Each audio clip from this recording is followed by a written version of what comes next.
Muito bem. O que que a gente vai fazer? Essas aulas ao vivo, como vocês sabem, elas são aulas de resolução de exercício. A gente vai resolver um bocado de exercício, tá? E eu vou começar de uma forma extremamente simples, mas é muito importante porque é uma revisão básica de trigonometria. Na verdade, o nome correto seria revisão de trigonometria básica, aquela trigonometria que a gente começa a ver no ensino fundamental. E não há problema algum falar sobre ensino fundamental, porque a gente está usando e vai usar muita coisa de ensino fundamental aqui também. E eu adoro dar aula de ensino fundamental, adoro tirar dúvidas sobre essas coisas. E é importante, a gente tem que ter uma base sólida de trigonometria. Aí o que é que eu vou fazer, gente? Eu vou fazer o seguinte, eu vou tentar aqui compartilhar uma tela, a tela da minha lousa, para começar com essa revisão de trigonometria e depois eu vou resolver um ou dois problemas sobre teorema de Serva, Menelau, essas coisas. Mas a trigonometria no momento é bastante importante, tá? Então, primeiro, eu vou pedir paciência daqueles que já estão fera em trigonometria, tá bom? De qualquer maneira, mesmo para esse pessoal, talvez seja uma boa a gente dar uma revisada, né? Tá certo? Então, deixa eu ver se eu consigo compartilhar uma janela aqui. Pessoal, estão vendo esse triângulo?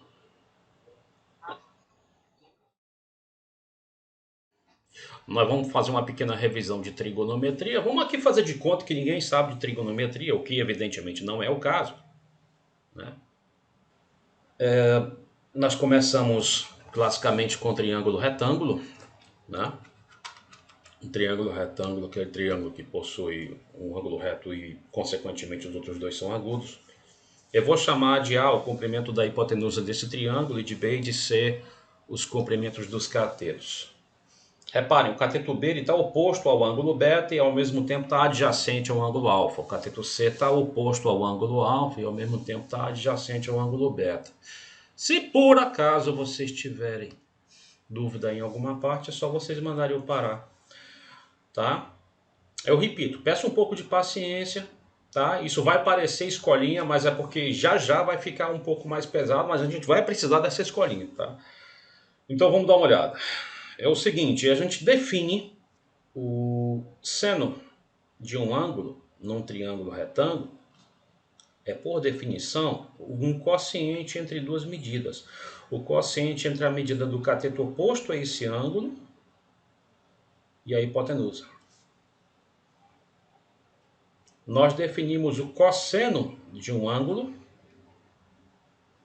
num triângulo retângulo, como o quociente entre duas medidas também. Quociente entre a medida do cateto adjacente a este ângulo e a hipotenusa. Um erro muito comum, pessoal, é apresentar um triângulo retângulo. Infelizmente eu já vi até professores cometendo esse erro.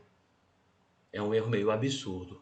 Um erro muito comum. E eu estou falando isso porque muitos de vocês já são ou serão professores. Aí é bom a gente ficar atento. Um erro muito comum é apresentar um triângulo retângulo e perguntar para os alunos quem é o cateto oposto, quem é o cateto adjacente. Isso por si só não tem sentido, né? Porque precisa de um complemento. Acho que em português isso aí é objeto direto ou indireto, sei lá. De qualquer maneira, cateto para ser oposto tem que ser oposto a alguém. Por exemplo, o cateto B, ao mesmo tempo em que ele é oposto ao ângulo beta, ele é adjacente ao ângulo alfa. Então não tem sentido perguntar se o cateto B é oposto ou adjacente. Tem sentido perguntar a quem ele é oposto e a quem ele é adjacente, ok? Então, no caso do ângulo alfa, o cateto adjacente ao ângulo alfa ele é o cateto de medida B e o cateto oposto ao ângulo alfa é o cateto de medida C, né? Ok? Bom, nós definimos também a tangente de um ângulo como sendo, num triângulo retângulo, como sendo outro quociente. O quociente entre as medidas do cateto oposto a esse ângulo e do cateto adjacente a esse ângulo. E muitos de vocês lembram que podem também definir a tangente de um ângulo num triângulo retângulo como quociente entre o seno e o cosseno. Isso é verdade? É, mas é uma consequência disso que nós estamos vendo aqui, repara.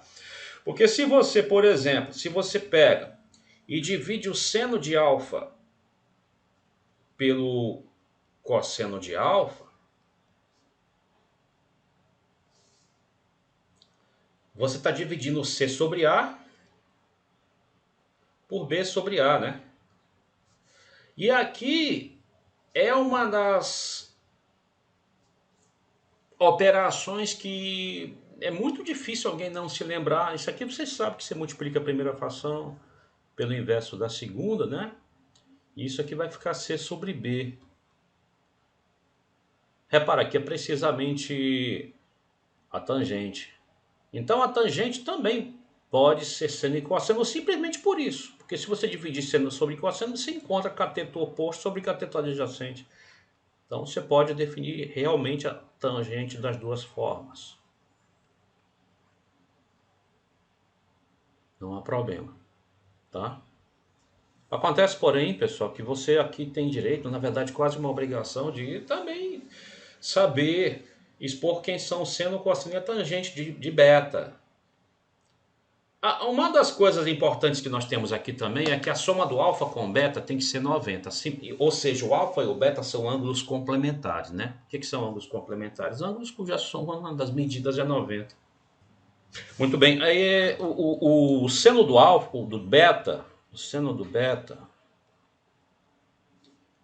como todo seno é definido como o coeficiente intermediador do cateto oposto ao ângulo e a hipotenusa. O cosseno de um ângulo, sempre definido como coeficiente intermediador do cateto adjacente ao ângulo e a hipotenusa. E a tangente de um ângulo, sempre definida como coeficiente intermediador do cateto oposto a esse ângulo, o cateto adjacente a esse ângulo. Vejam, eu estou querendo assinalar uma coisa importante para vocês, que apesar de simples, ela passa despercebida muitas vezes. Quando dois ângulos são complementares, dois ângulos agudos são complementares, o que está acontecendo? Está acontecendo que o seno de um vai ser o cosseno do outro.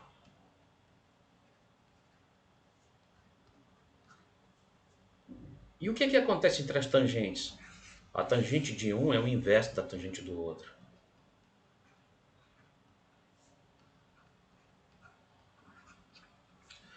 Ou, em outras palavras, o produto das tangentes vai ser 1. Isso, eu repito, acontece quando e somente quando os ângulos são complementares, tá? Talvez não somente quando, mas quando os ângulos são complementares isso acontece. Tá bom? Bom, a partir daí nós temos algumas coisas importantes. Deixa eu limpar um pouquinho essa tela.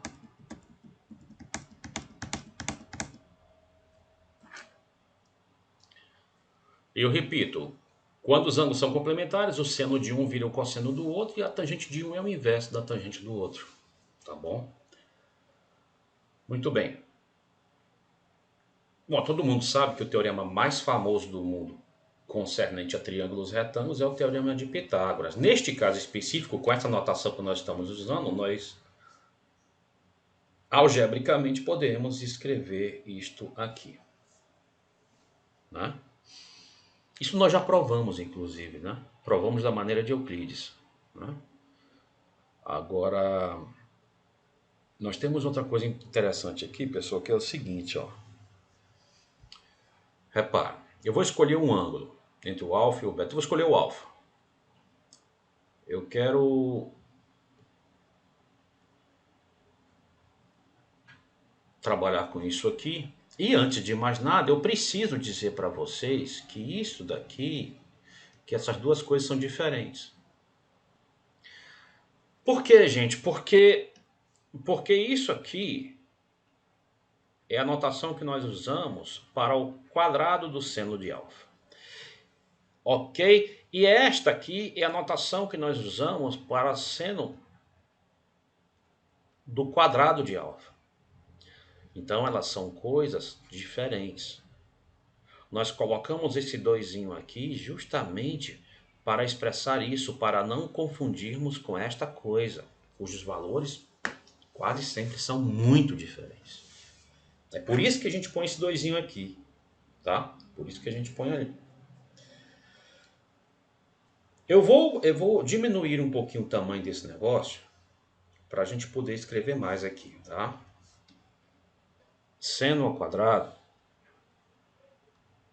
que é o quadrado do seno de alfa, né?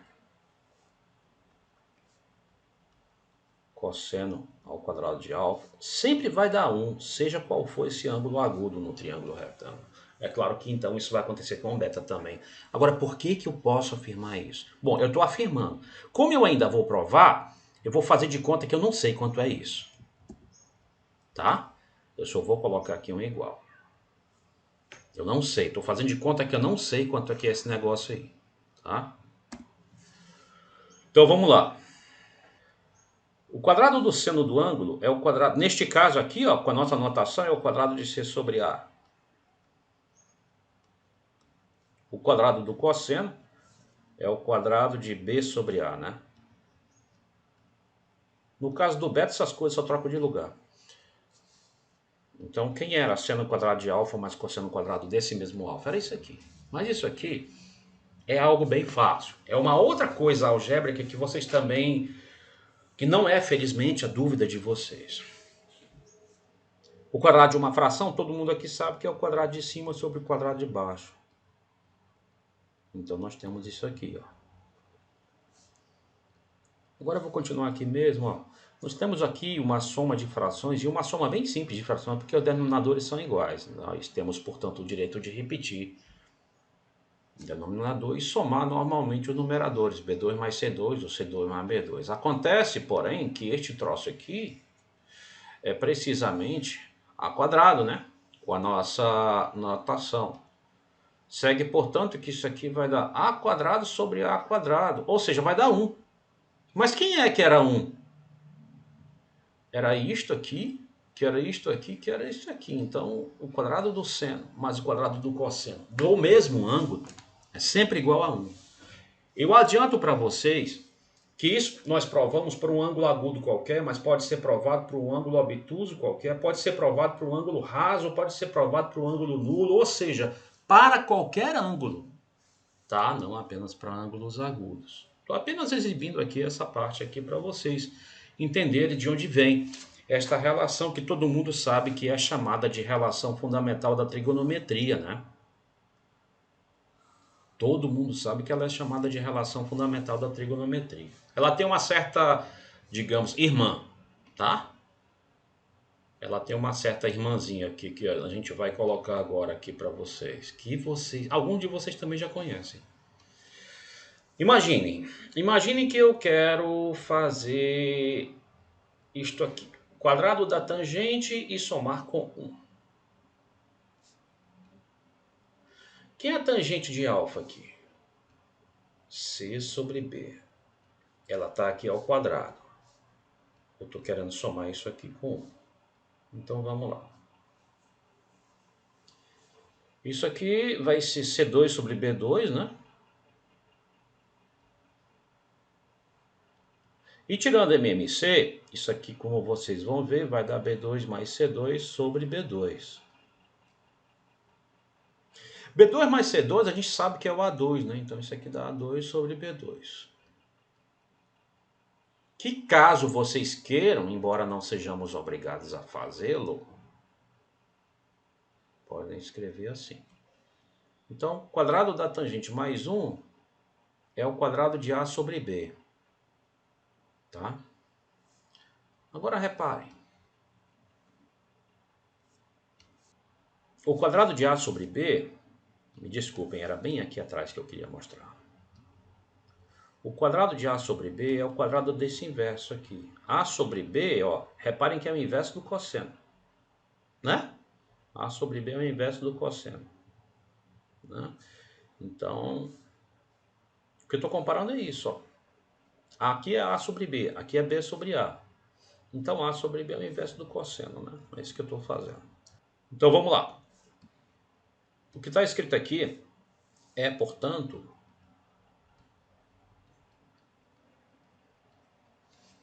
o quadrado do inverso do cosseno.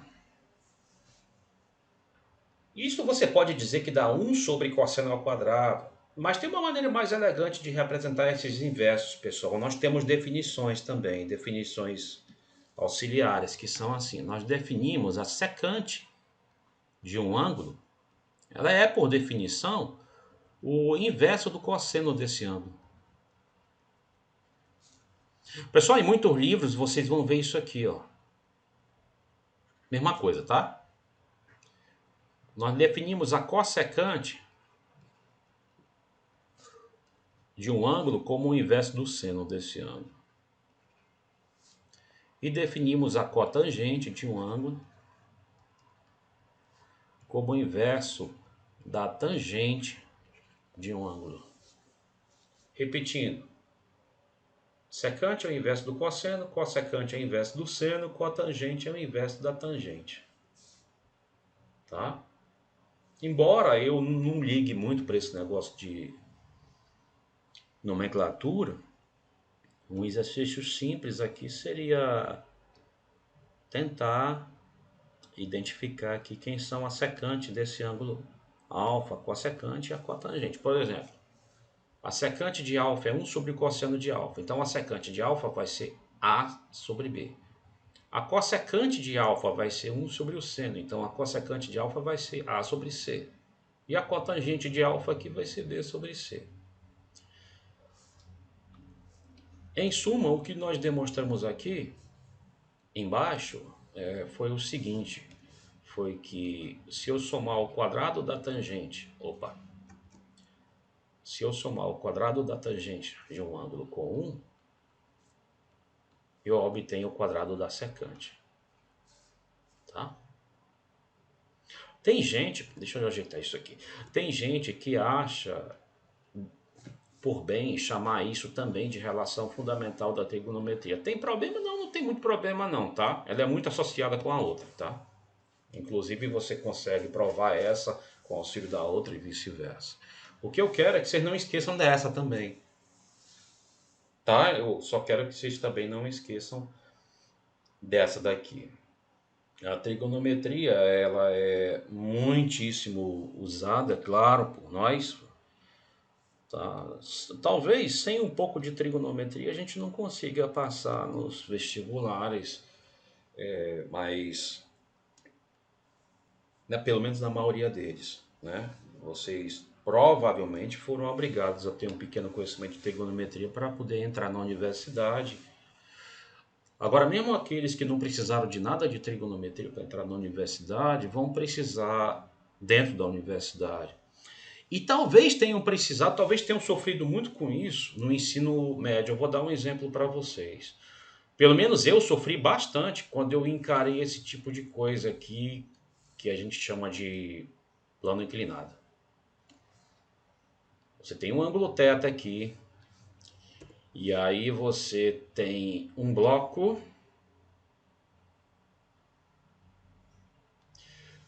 digamos de massa m, sobre este plano inclinado aqui. E este plano inclinado, ele tem uma inclinação θ com a horizontal, como a gente está desenhando aí. Meu pesadelo já começava aqui, só que piorava, pessoal, porque tinha aquela decomposição de forças que vocês sabem. E isso sem a gente falar em atrito, não vamos falar em atrito não. Primeiro porque a aula aqui não é física, né? Eu adoro física, mas eu quero apenas chamar a atenção para o aspecto geométrico disso aqui. Eu vou deslocar esse M um pouquinho mais para lá, para não me atrapalhar, tá? Vou apagar ele daqui. Aí eu vou deslocar esse M um pouquinho para cá. Essa é a massa desse bloco, tá? É claro que a força-peso, pessoal, ela sempre é direcionada para o centro da Terra, ou seja, perpendicular à horizontal, né?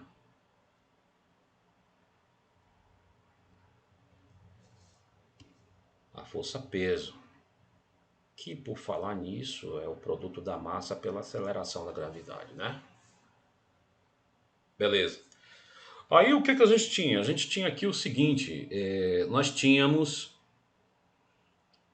praticamente a obrigação de simplificar isso, e é simplificar mesmo, gente, usando um sistema de eixos.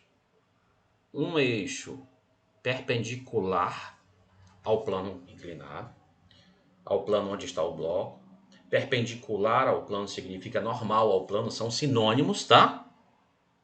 Direção normal a uma coisa é uma direção perpendicular a esta coisa. Aí nós teremos uma outra direção horizontal. E é muitíssimo conveniente, pessoal, nós usarmos esses dois eixos, um paralelo e outro perpendicular ao plano em que está o nosso bloco. Isso facilita enormemente os nossos cálculos. Vamos observar primeiro o seguinte, pessoal. Esse ângulo aqui evidentemente é reto, né? Porque, eu repito, essa aqui é a força-peso, né? Que tem que ser perpendicular ao chão, né? Perpendicular à horizontal. Outra coisa, essa reta azul aqui, ela é paralela a essa reta branca. Então, esses dois ângulos correspondentes são congruentes. Isso aqui é um ângulo θ. Se eu quisesse prolongar esse negócio para cá, eu teria um triângulo grandão, um triângulo retângulo grandão. Tá bom? Eu vou dar nomes para esses pontos, embora eu apague daqui a pouco. Eu vou chamar este ponto aqui de A, este ponto de B, este ponto de C, apenas por referência, pessoal. Eu quero que vocês olhem para o triângulo ABC. Ok? Então, o que nós temos aqui? Nesse triângulo ABC, é um triângulo retângulo, fica fácil nós entendermos que ângulo vai ser esse aqui. Vou ajeitar aqui. Este ângulozinho aqui, nesse triângulo ABC. Nós temos um ângulo de 90, temos um ângulo de medida θ. Qual seria então a medida deste outro ângulo aqui? O que é que vocês acham? Você pode botar o nome que você quiser, mas aqui eu quero uma medida em termos das coisas que nós já temos. Pode chamar de alfa, não tem problema. Mas quem é esse alfa? Qual é a medida desse alfa? 90 menos θ. 90 menos θ, né? Porque você sabe que este alfa aqui é o ângulo que deve ser somado com esse para dar 90, né? Este mais este tem que dar 90, porque somado com esse outro dá 180, né? Então esse aqui só pode ser 90 menos θ. Muito bem. Agora vamos olhar para esse triângulo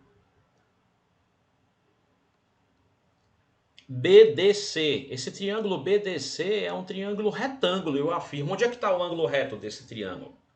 Em que vértice está o ângulo reto deste triângulo BDC? Em C, né?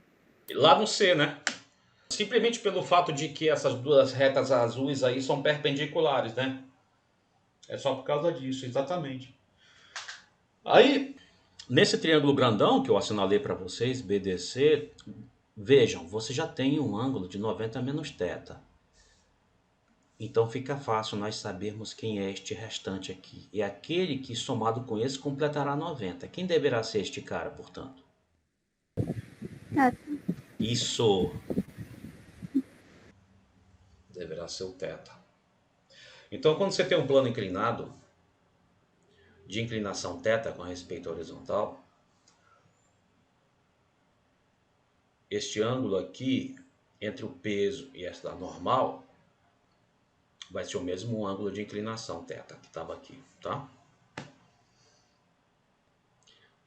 Aí, pessoal, dito isso, o que é que a gente vai fazer? Eu tô afirmando, tô lembrando para vocês que a gente aqui tá nem ligando para esse negócio de atrito, tá? Mesmo porque tem muitos problemas que a gente começa a ver em plano inclinado sem atrito, tá? Então vamos fazer só o estudo básico aqui. O que significa decompor um vetor, pessoal? Decompor um vetor significa reescrevê-lo como soma vetorial de outros dois ou mais vetores, de forma que dois ou mais vetores eles tenham em conjunto o mesmo efeito. Se eu somar esses dois aqui, usando a soma vetorial que a gente fazia lá na escola, se eu somar esses dois vetores aqui, eu obtenho esse, a soma vetorial desses dois vetores rosas, digamos assim, esse vetor branco. A gente pode especificar isso depois numa aula de física, não tem problema. Posso fazer isso para vocês. O fato é que eu estou dizendo aqui, este vetor foi decomposto, digamos, horizontal e verticalmente em dois outros, cujo efeito em conjunto substituem esse. Isso é que é decompor. vetor. Eu vou decompor a força peso e vou fazer de conta que a única força atuando sobre este bloco de massa índice seja de fato a força peso. Tá, pessoal?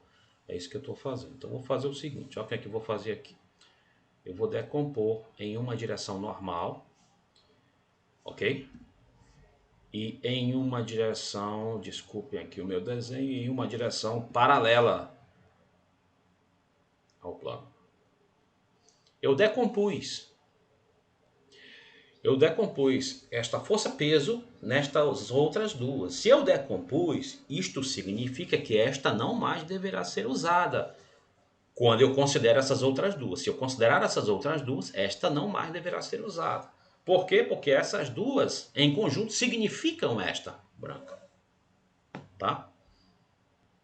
E isto foi feito de uma maneira que, de fato, o pessoal simplifica as coisas. Vou dizer para vocês por que simplifica. É pelo seguinte, repara, triângulo retângulo aqui. Eu vou chamar esse ângulo, triângulo retângulo, perdão, eu vou chamar esse ângulo aqui de θ, eu vou chamar isso de x, isso aqui de y. E isso aqui, sei lá, eu vou chamar de F, geralmente F de força, sei lá. Mas é a hipotenusa, né? Não há segredo aqui. Vocês sabem, de acordo com as definições anteriores, que o seno de θ é igual ao quociente, θ, tá? Ao quociente entre duas medidas do cateto oposto a θ e a hipotenusa, né? Agora repara, essa hipotenusa, essa medida da hipotenusa está aqui dividindo. Ela tem direito de passar para lá multiplicando. F vezes seno de θ é igual ao y. Então, se você tem essa medida da hipotenusa e tem um ângulo θ, você consegue a medida do cateto oposto a esse θ. Basta multiplicar a medida da hipotenusa pelo seno do ângulo. E analogamente, você mesmo pode descobrir que para encontrar a medida do cateto adjacente a θ, basta você multiplicar a medida da hipotenusa pelo cosseno do ângulo. Pelo mesmo motivo, é só usar a definição de cosseno aqui. Isto daqui, pessoal, é uma coisa que eu não sabia quando estava fazendo o primeiro ano. A impressão que eu tinha quando estava fazendo o primeiro ano é que os livros haviam sido feitos para me destruir. Eu ficava puto com isso, não sabendo onde é que vem essas coisas. Isso está vindo daqui, tá?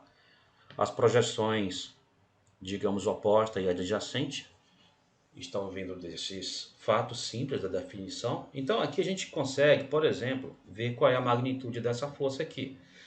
Era P vezes o cosseno de θ. Ora, nós queremos o cateto adjacente. Queremos o cateto adjacente ao ângulo. Então, é a força vezes o cosseno.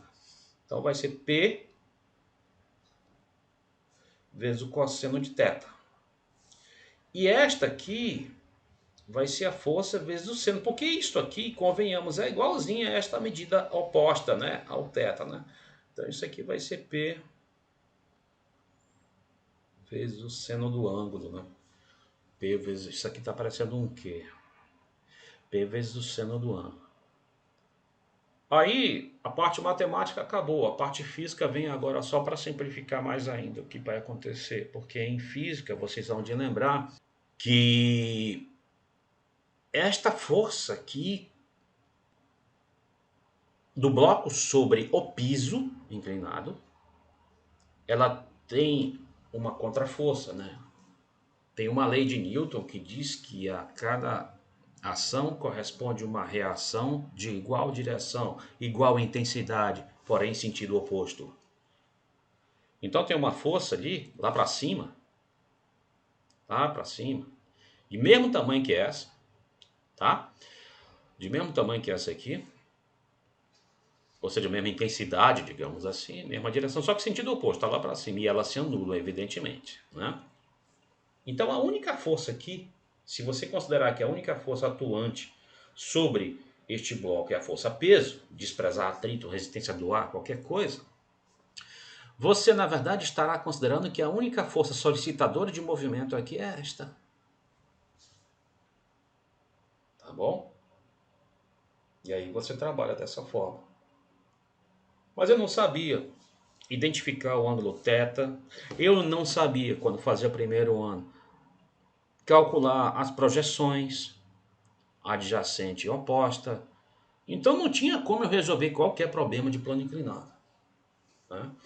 A trigonometria, foi eu vendo a trigonometria com calma que eu tive toda a ajuda de que eu precisava para isso. Tá? Isso é apenas um exemplo de como a gente está aplicando e vai aplicar a trigonometria. Vocês da matemática, eu não. Vocês não, nós, né? Eu também sou matemático. Nós da matemática provavelmente temos nos primeiros períodos uma disciplina de Física 1. Ah, legal. De qualquer maneira, então, alguns de nós estamos ou estarão fazendo Física 1, né? E sinto dizer que nós vamos revisitar essas coisas em Física 1. Plano inclinado. Vamos dar uma olhadinha aqui, alguns ângulos notáveis. Vamos ver aqui. Vamos começar com a figura. Aí, um quadrado é um quadrilátero, equilátero e equiângulo. Equilátero, quando um polígono é chamado de equilátero, isto significa que todos os lados desse polígono possuem mesma medida. E equiângulo, vocês sabem já, né? Nós dizemos que um polígono é equiângulo quando todos os ângulos internos desse polígono têm mesma medida também, tá?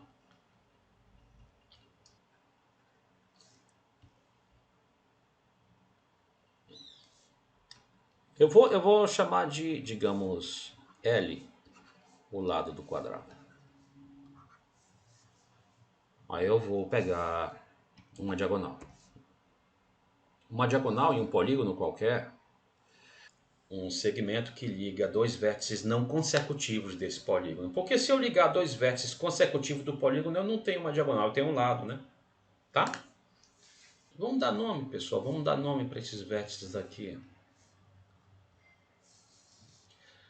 Reparem, pessoal, que pelo critério lado, ângulo, lado, os triângulos ABD e BCD são congruentes, porque eles possuem respectivamente congruentes dois lados e o ângulo compreendido por eles. Ok? Eles são congruentes. Se eles são congruentes, os ângulos correspondentes são congruentes. Certo? Este ângulo aqui, que é oposto a esse lado L, tem que ser congruente a este ângulo no outro triângulo, que é oposto ao lado L. Né? E pelo mesmo motivo, este ângulo tem de ser congruente a esse. De qualquer maneira, nós podemos tirar, pessoal, algumas conclusões. O triângulo BCD, assim como o triângulo ABD, é isósceles.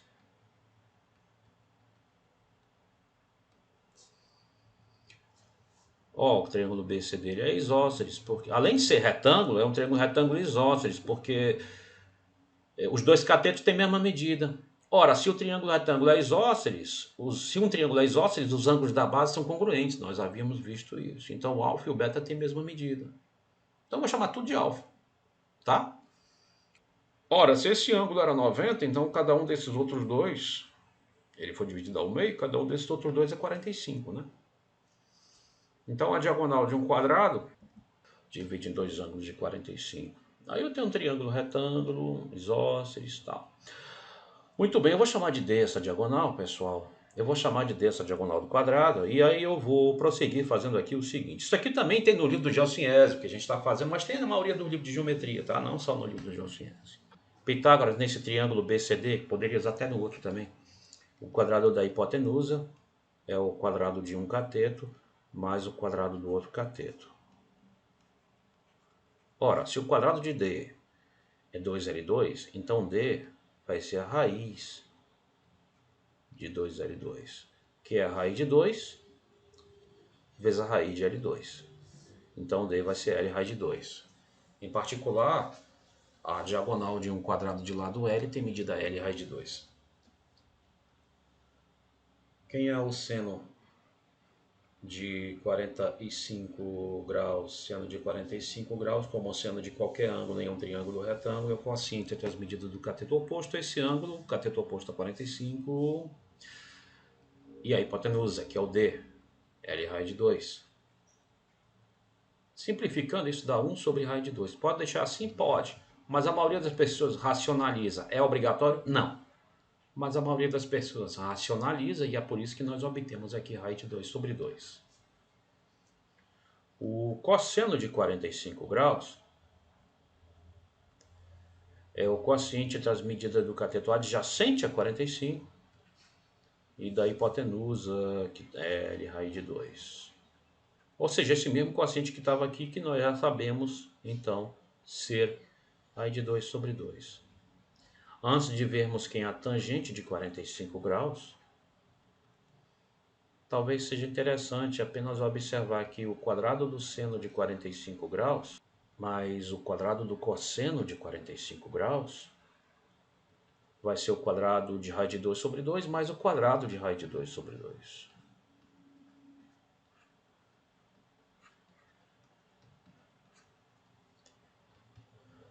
Bom, isso é o quadrado de cima sobre o quadrado de baixo, né? Assim como na outra fração ali. Que dá nada diferente daquilo que a gente devia esperar mesmo, né? Muito bem, a tangente de 45, a tangente de um ângulo no triângulo retângulo, quociente entre as medidas do cateto oposto a esse ângulo, o cateto adjacente a esse ângulo, e essa é a parte mais fácil. A tangente de 45 é 1. Tá? Então aqui a gente tem o seno, cosseno e a tangente de 45 graus. É claro que, muito provavelmente, no final do ensino fundamental ou no início do ensino médio, alguns professores devem ter posto para vocês uma tabela com 30, 45, 60, seno, cosseno, tangente. Talvez até tenham estendido um pouquinho mais. E era outra coisa com a qual eu também me incomodava, porque eu achava difícil, eu nunca fui muito bom para decorar. Tá? E a gente não precisa decorar, porque, por exemplo, na trigonometria, pessoal, eu costumo sempre informar isso. São no mínimo 23 fórmulas para você dizer que você viu trigonometria no primeiro ano do ensino médio, digamos assim. E eu não queria saber de ficar decorando 23 fórmulas. Não tem por que a gente decorar 23 fórmulas, tá, pessoal? Num curso decente, tá? Tem colégio que nem vê trigonometria, nem passa trigonometria para os alunos, que é um crime. Estou falando em colégio decente. Então são mais ou menos 23 fórmulas. Mas ninguém é obrigado a saber 23 fórmulas para isso. Se você tiver um conjunto mínimo de 2 ou 3, no máximo, você através dela, você deduz todas as outras, e é assim que eu faço até hoje. Tá? E eu faço questão de não me lembrar de todas, eu deduzo. É melhor. Menos trabalhoso, inclusive, eu garanto para vocês. Bom, de posse disso, vamos passar para o próximo ângulo aqui. Está aqui sendo cosseno e tangente de 45, né? Vamos passar aqui para os ângulos de 30 e 60, e para isso eu vou me utilizar de um triângulo equilátero. Tá? Tá meio mal desenhado aí, mas vamos fazer de conta que é um triângulo equilátero, ABC. Triângulo equilátero é um triângulo cujos lados possuem a mesma medida. Os ângulos também? Também isso pode ser enunciado como consequência do teorema do triângulo isósceles, porque, como vocês bem devem estar lembrados, todo triângulo equilátero também é isósceles, e por tabela você vai concluir que todos os ângulos internos aqui têm a mesma medida e que essa medida vai ser de 60 graus. Tá me incomodando, tá muito feio mesmo esse triângulo, mas tudo bem, vamos lá. Vamos colocar aqui a altura. Olha, ele tá feio porque esse pedacinho devia ser igualzinho a esse outro, né? Mas tudo bem. Altura. Tá? Vamos ver por que é que estes dois pedaços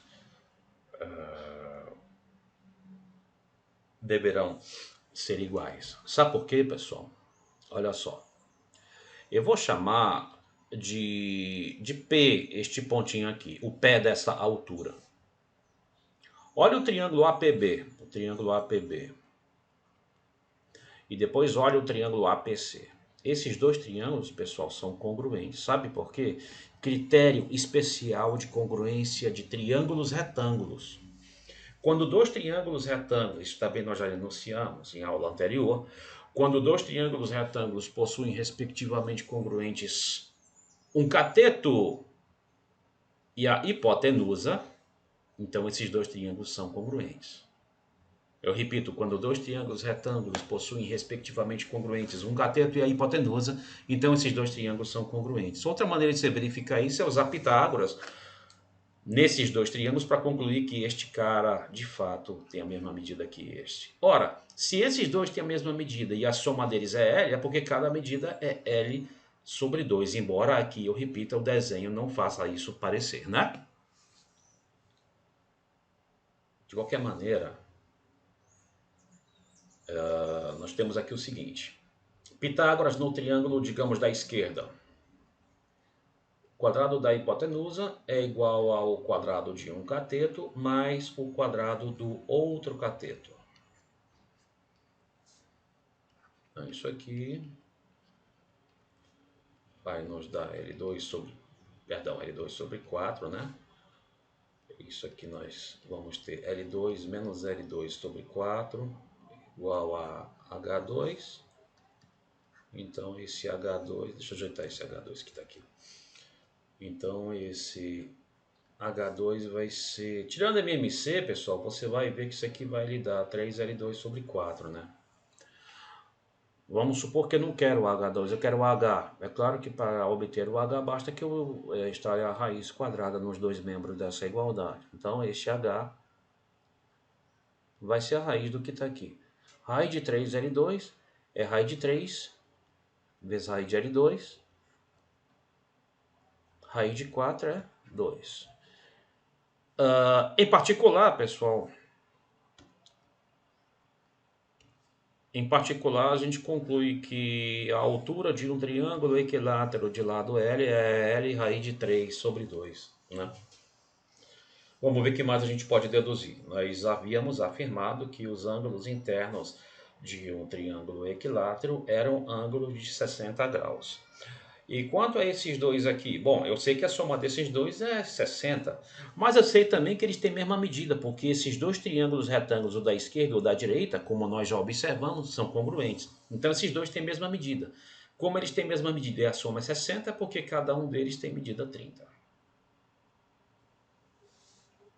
Tá bom? Antes de mais nada, eu vou deixar essa expressão para a altura aqui e vou apagar uma coisa aqui para a gente não ter que mudar tela.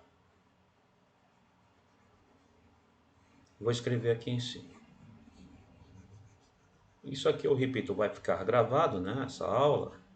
Então a gente não precisa se preocupar. Quando tiver postado ela lá no YouTube, a gente olha de novo. Imagina que você tem um vértice a partir do qual eu parto no meio ali o outro lado. A gente gostaria de afirmar que esses dois ângulos são sempre congruentes. Isso nem sempre é verdade, tá? Se a medida desse lado for diferente da medida desse, então esses ângulos terão medidas diferentes. Tá bom? Mesmo que esses pedaços sejam iguais. Em outras palavras, repara o que, é que a gente está falando, que uma mediana ela não é necessariamente uma bissetriz. Mas nesse caso graças a Deus. No triângulo equilátero, pessoal, um triângulo equilátero é um triângulo onde tudo funciona, tudo dá certo, tudo fica bonito. No triângulo equilátero, isso está acontecendo a altura que está dividindo o lado oposto ao meio, ela também dividirá esse ângulo ao meio, porque esses dois lados aqui são congruentes, tá? Se B fosse de mesma medida que o C, isso daria certo. Mas se o B for diferente do C, esses dois ângulos aqui podem não ser congruentes.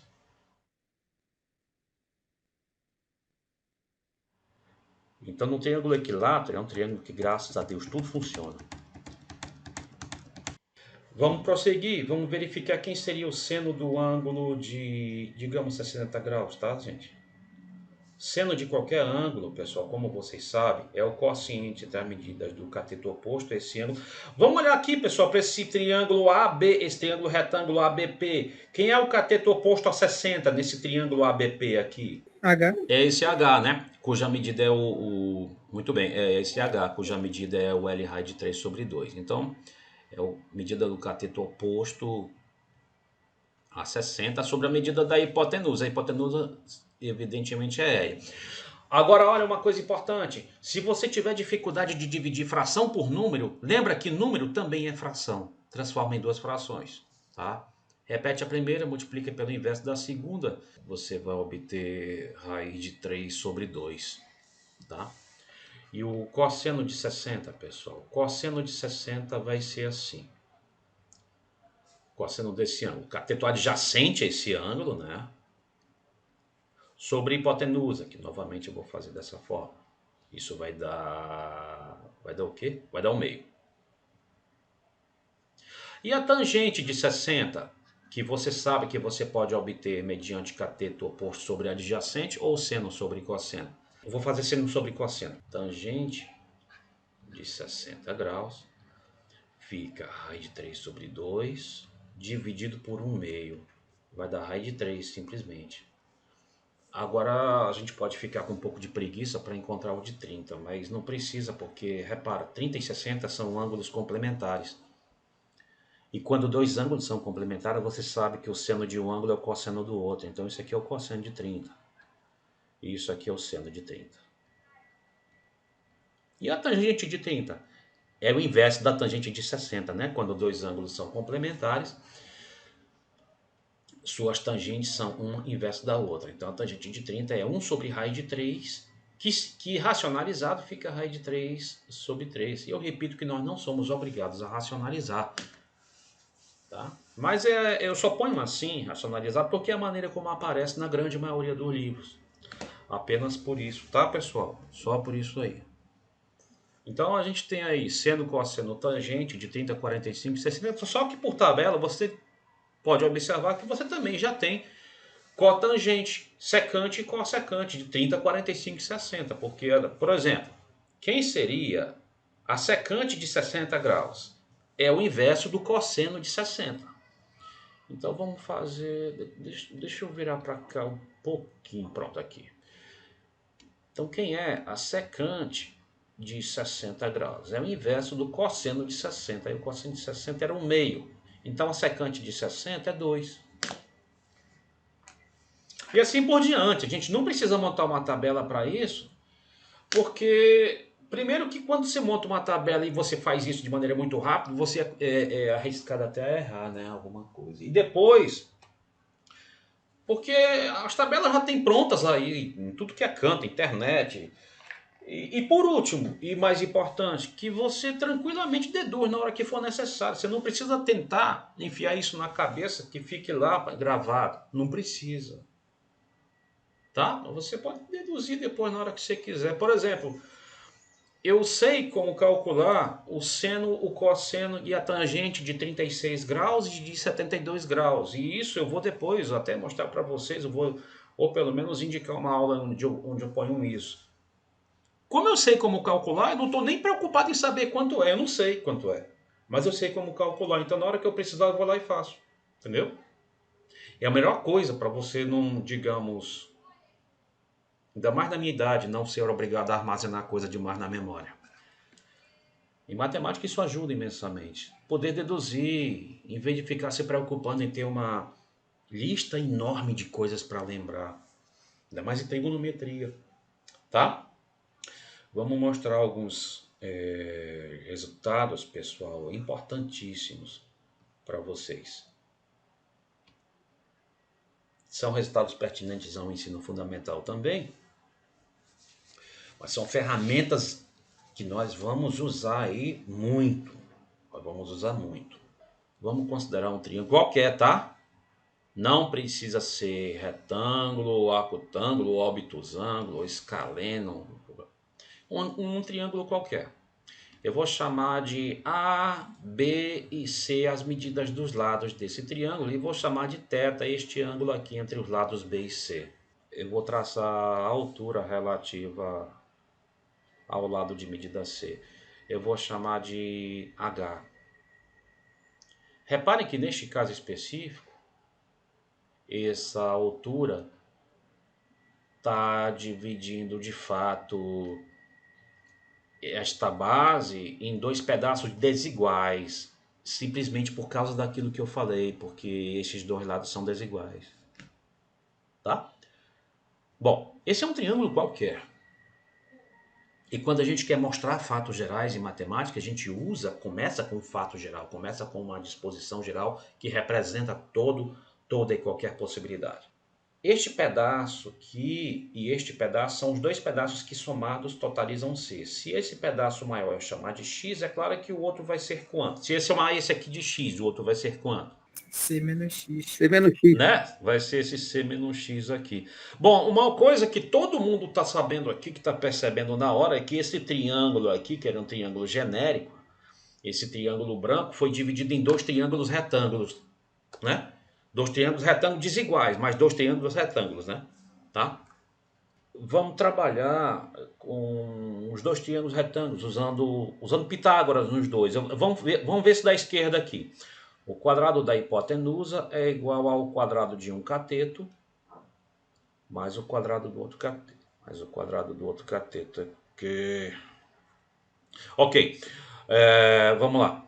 No triângulo retângulo da direita, vou colocá-lo aqui. O quadrado da hipotenusa é igual ao quadrado de um cateto mais o quadrado do outro. O outro cateto é C menos X. E aqui é só a gente tomar cuidado para efetuar o produto notável corretamente.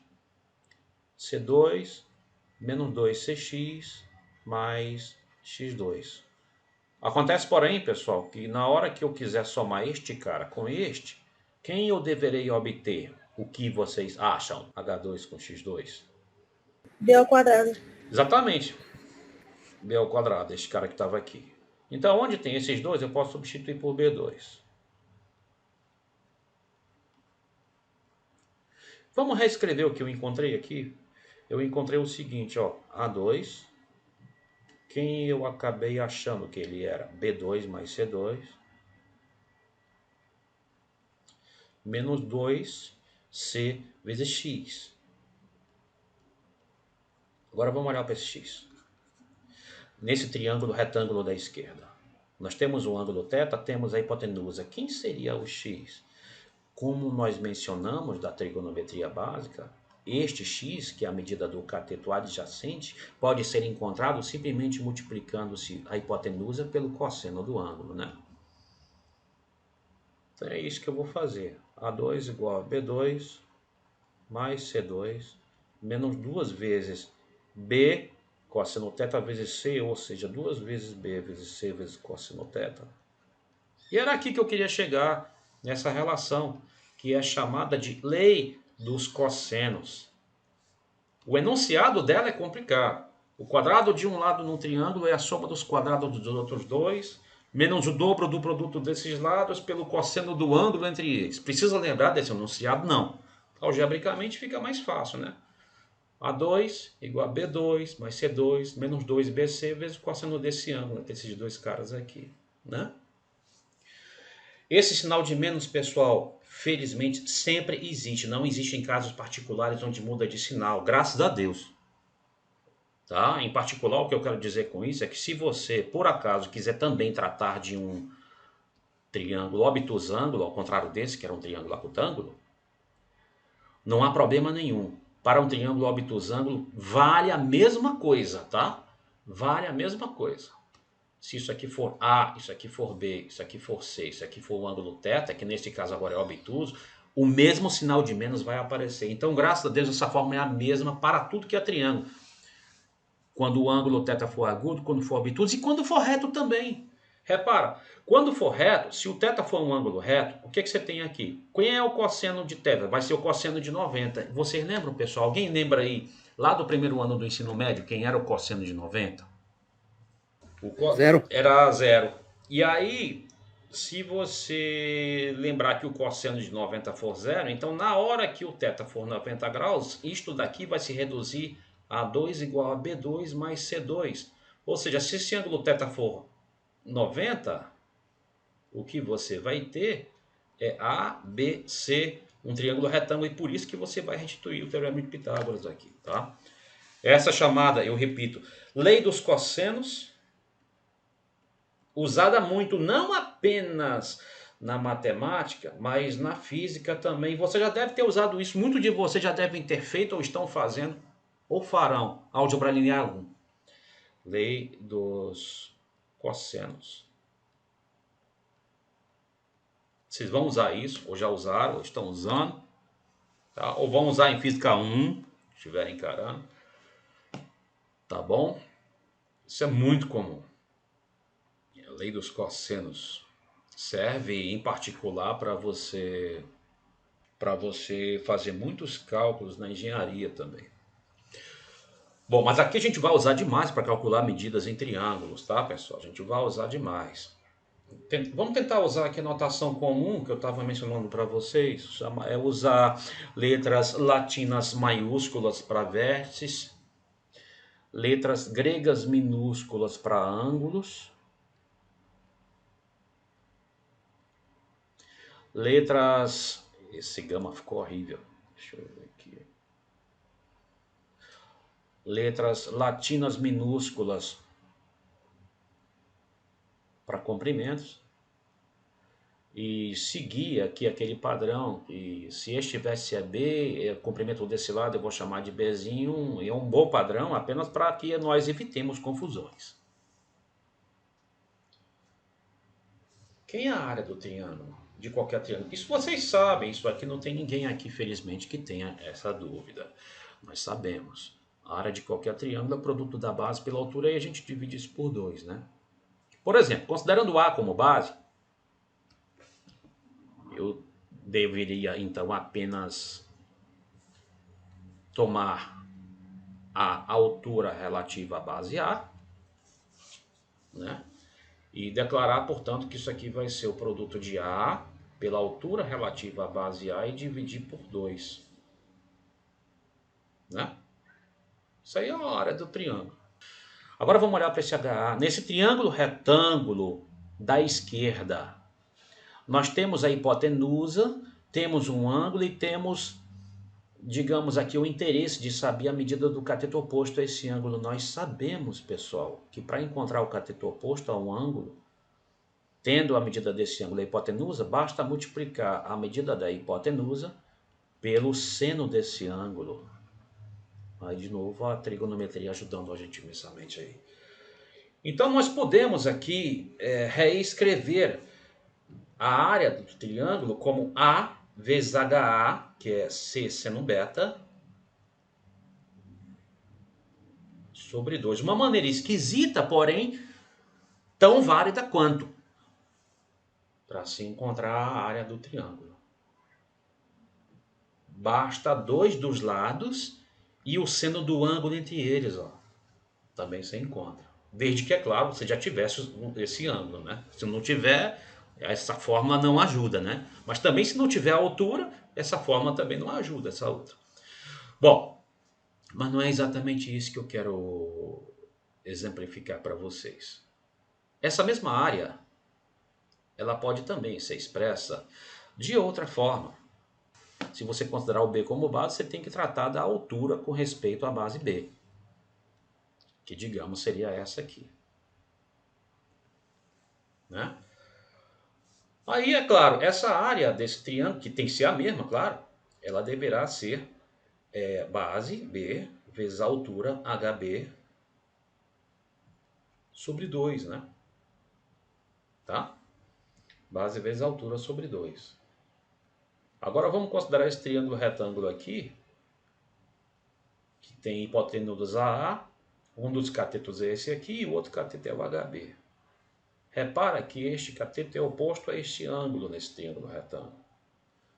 Então esse HB, pelo mesmo motivo que eu mencionei anteriormente, vai ser o produto da hipotenusa pelo seno do ângulo respectivo.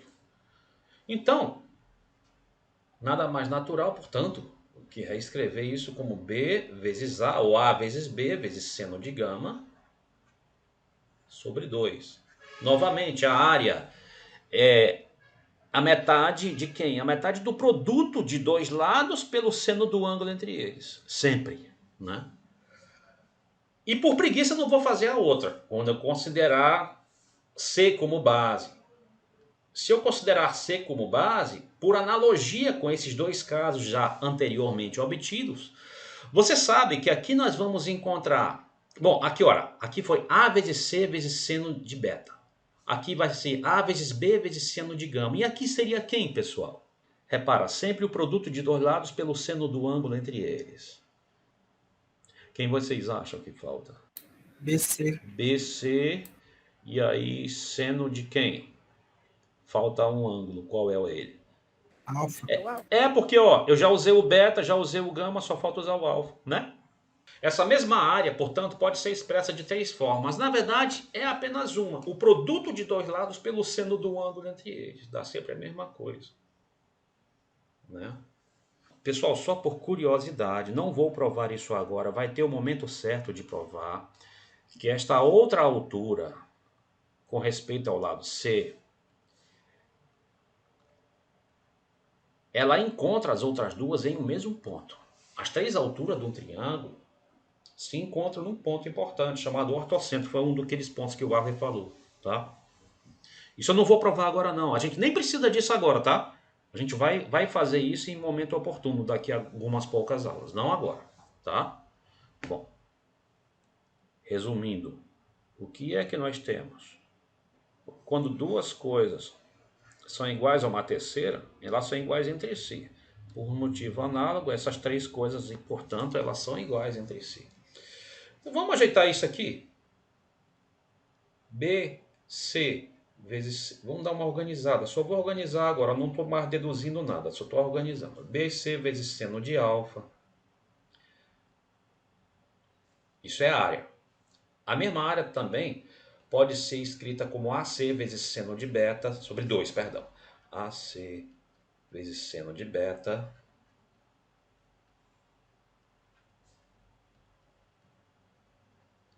e AB vezes seno de gama sobre 2. Sempre o produto de dois lados pelo seno do ângulo entre eles. Isso tudo nós sabemos é a área do triângulo. Não precisamos de nada mais anterior.